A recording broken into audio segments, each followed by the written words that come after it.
얘기라는 책 중 학기편에 실려있는 교학상장이란 말은 가르치는 사람과 배우는 사람은 서로 같이 큰다는 뜻인데, 가르쳐주는 것과 배우는 것이 일방적인 것이 아니라 상호작용을 한다는 뜻입니다. 애랬을 때 시궁창에다 꼴마리 까고 꺼시랑치한테 오줌을 갈기면 꺼시랑치 독이 꼬치에 올라 퉁퉁 붙댔기, 욱에서 아래로 일방적일 수 없고 아래서도 욱으로 반응하는 것 같이 서로에게 영향을 준다는 말인 것 같습니다. 회진 면지나 동네 분들이 장금이, 방금이, 동막이도 금과 관련이 있다고 하셔서 저는 그냥 뭔 놈의 금이 그라고 말았는지 모르겠다고 웃고 말았는데, 시청자 중 한 분이 댓글을 달아주셨더군요. SY리867님에 의하면 금, 끔이, 구미, 귀미, 기미, 지미 등의 변이형을 가지는데, 전남지방에서는 이 형태의 지명이 도서 해안지방에 분포되어 있으며 대체로 바다의 연한 땅이나 하천 옆에 후미진 곳 또는 움푹 파인 곳을 지칭한 지명어이다고 합니다. 보통 해안에 움푹한 곳은 조수 간만의 차이 때문에 간조때가 되면 바닥이 드러나서 삶의 터전이 되는데, 일반적으로 개펄이나 개라고 합니다. 해진의 경우 개옹과 개라는 말을 썼는데 노력도에서는 금이라고 썼네요. 진목리 안골 서남쪽에 있던 개펄을 지리시 개옹이라고 불렀고, 산저리 앞에 있던 개펄을 노뒷개라고 했으며 덕산리 앞에는 넙개, 신상리에서는 성지바우 개옹이라고 해서 성지바우 앞에 있는 개펄을 말합니다.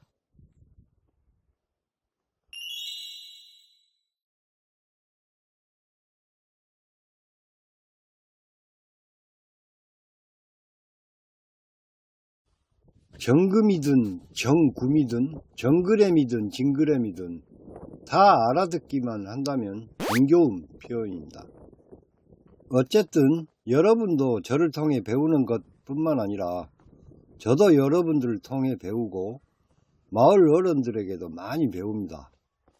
잠자리가 대성하면 헬리콥터가 되듯이 동네 사학자가 열심히 노력해서 향토 사학자가 되고, 더 크게 대성하면 역사학자가 되지 않겠습니까?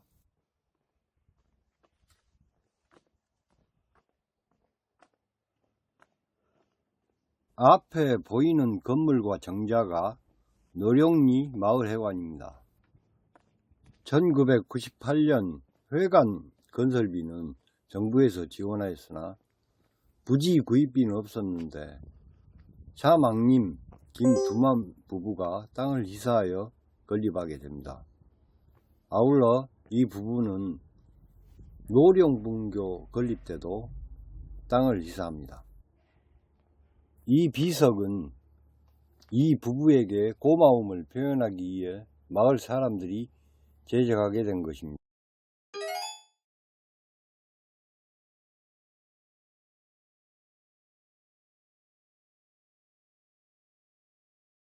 또 명덕초등학교 노룡분교 건립 때는 김창옥 님도 땅을 이사하였는데, 기념비가 노룡분교 뒤쪽에 숨겨져 있어 마을 회관 앞으로 옮기면 좋을 것 같습니다.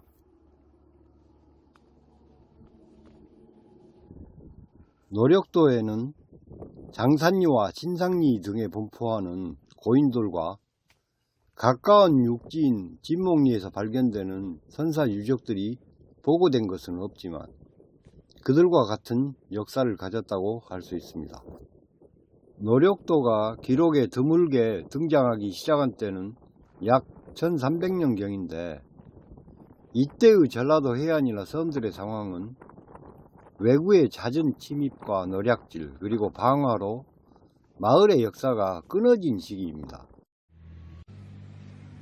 외구의 침입이 심했던 고려 말부터 조선 초기에는 근 200여 년간 해안과 도서지방이 사람이 살지 않는 곳이 됩니다. 수인산성으로 피난하고 화순 그리고 나주 등지로 피난 다니다 결국 당시 자원부는 고려 우왕 5년 1379년에 나주 봉황명과 능주의 일부를 지칭하던 철치원으로 옮겨가 빌부터 살게 됩니다. 그 후 조선 초기에는 방어에 힘든 장흥을 버리고 현 장흥읍 당시 순영현의 사자산 아래에 중령성을 쌓다가 다시 지금의 동동리와 남동리에 성을 쌓고 장흥이라는 이름도 가져옵니다. 조선 초 장흥성이 완성되고 나서 노력도에도 사람이 다시 들어와 살게 되는데 광산 김씨, 김해 김씨, 진주 강씨, 경주 최씨, 그리고 전주 이씨 등입니다. 이때는 제도면 소속이었는데 용약도라고 하다가 노룡도라고 불렸던 것 같습니다. 1759년부터 6년간 대흥방에 속하다가 1766년부터는 23년간 제도면 소속이 됩니다. 그러다가 1895년 제도면이 레덕도와 너력도 등 몇 곳만 남기고 완도로 이관되면서 레덕면에 속하게 됩니다. 1914년 일제강점기에는 육지의 대흥면과 서민 레덕면이 통합되어 대덕면이 되는데 이때 노력도는 대덕면 덕산리가 되었다가 1940년에 다시 대덕면 노령리로 됩니다. 안녕하세요. 1980년 대덕면이 읍으로 성격됨에 따라 대덕읍 덕산리 소속이었다가 1986년에는 자연마을 독립정책에 의해 회진면 덕산리 노령마을이 됩니다.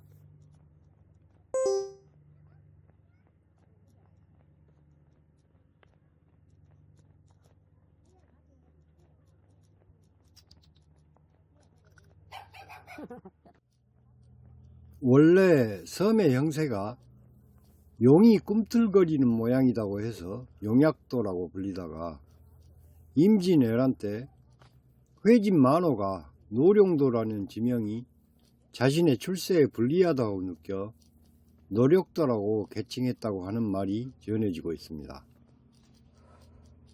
회령진성은 임진왜란 100년 전인 1490년에 축성됩니다. 그 전에는 회천면 휘리포에 있었고 회진 근처에 4척의 군성과 수군은 없이 노를 젓는 군인만 집결하는 것이었답니다. 이러한 군인을 하번선군이라 하는데 이들에게는 고기 잡을 수 있는 특혜와 국가 전매 사업인 소금을 만들 수 있는 권리를 주었답니다. 그러나 이들은 이교대로 복무해야 했고 비번일 때는 어업이나 소금을 생산하는 혹독한 노동에 종사하였을 것입니다. 근무는 훈련할 때를 제외하면 회령진성에 성문이 닫는 오후 5시에서 6시까지 도착해야 했기 때문에 명절 때의 경우 차례를 오후에 지냈다고 합니다. 또한 수군만호는 자신의 관할 지역에서 사법권 등의 전권을 가지므로 이들의 행포는 막심했을 겁니다. 종사품인 수군만호는 정삼품 장흥부사와는 상하관계가 아니고 독립적인 관계입니다. 근무일은 900일인데 2년 6개월마다 근처의 백성들은 환영식과 송별식을 해야 했고 감사비를 동문 앞에 세웠습니다. 1895년 성이 폐쇄된 후 회령진성 동문 앞에 있던 비석은 전부 뽑혀서 갯벌을 메꾸는데 쓰였던 것 같습니다. 장흥에서 동학운동이 크게 일어난 원인 중에 하나가 장도무사, 벽사역, 철방, 그리고 수급 만호가 한꺼번에 몰려있고 거기에 지역 양반들의 행포가 3중, 4중으로 겹쳤기 때문이 아닌가 생각합니다. 하여 노력도와 덕도에는 많은 동학에 가담했던 사람들이 있었고 그것은 독립자금 모금운동으로 이어집니다.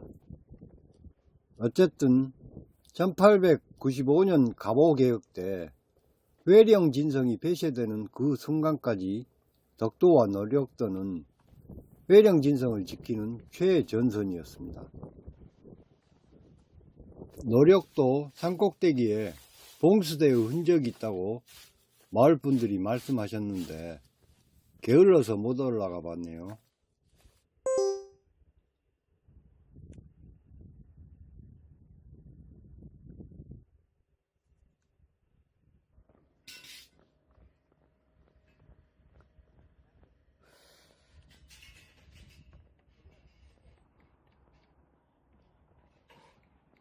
대급박 아픈 소리를 씹으리면서 노령 분교까지 둘러보았습니다.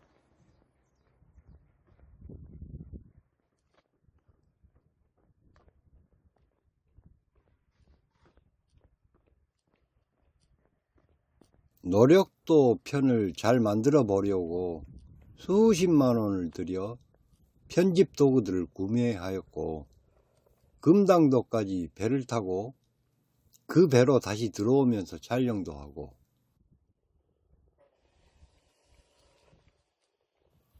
연날 밤 지새면서 대본 쓰고 녹음하고 편집하고 번역해서 올린 그날 가족의 부고를 받습니다.